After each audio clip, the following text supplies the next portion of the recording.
হর হর মহাদেব, জয় মা কালী।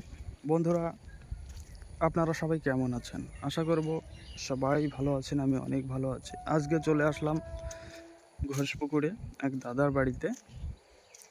তো সেখানে এসে আমি অবাক হয়ে গেলাম। অবাক, একটু অবাক না, অনেক অবাক হয়ে গেলাম। আমি আমার জীবনে কোনোদিনও দেখিনি জাহাজরূপী বাড়ি। তো আপনাদের দেখানোর চেষ্টা করব। এই দেখুন, জাহাজরূপী বাড়ি কতটা সুন্দর। তো আজকে এই জাহাজের ভেতরেই থাকবো।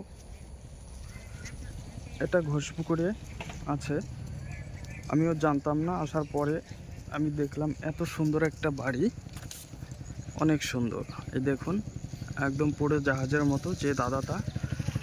যে দাদাটার বাড়ি, সেই দাদাই ইঞ্জিনিয়ার, দাদাই বানিয়েছে, সঙ্গে দু একজন মিস্ত্রি নিয়ে।